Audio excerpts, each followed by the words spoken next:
Welcome to the Integrated Media Center. I'm Christy Lear here today talking about indoor track and field season quickly approaching. I'm here with head coach Phil Thompson. Phil, thanks for joining us today. Glad to be here. Tell us, a lot of people on campus know what track is, but they might not be aware because the season is so young in working for a championship.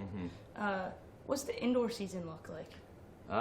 Well, both on the men's and women's teams, we're looking very strong. We're deep in every position, so this is a very exciting time for both the men and women, and I believe it's going to be an excellent season. Great. Now, you have 33 men on your roster and 25 women, so that is pretty deep. The biggest roster we've had in quite a while. Yeah, this team's rather huge. Okay. That's for sure. Now, tell us, how do they prepare? Because are they out in the single-digit degrees? Are you keeping the field house warm, running around?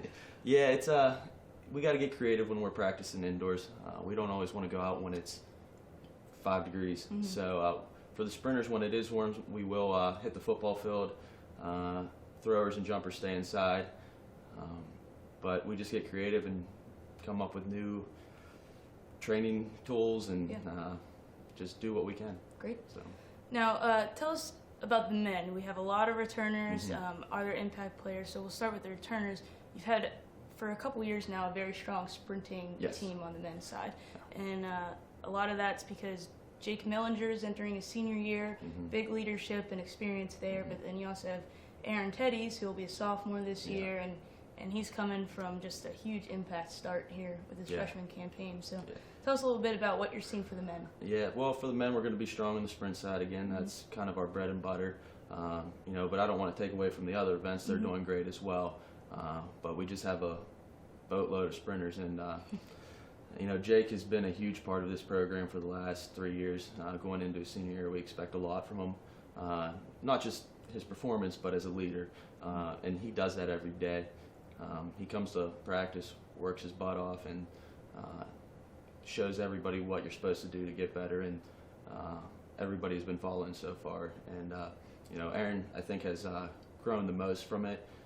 Just kind of latching on to Jake and learning what to do, and he's just excelled and gotten better and better each year. Great. So. And even in the field, you have Isaac Behringer returning as well, so we'll see some points from the field. Yeah, we're going to see a lot of points from the field. Isaac has worked really, really hard in this off season, and he's getting stronger. He's gotten stronger in the weight room, so he's going to make a huge impact.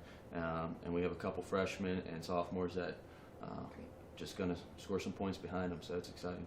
Great. Now let's move into women's action. You have kind of across the board a lot of talent. Kind of hard to condense those press releases.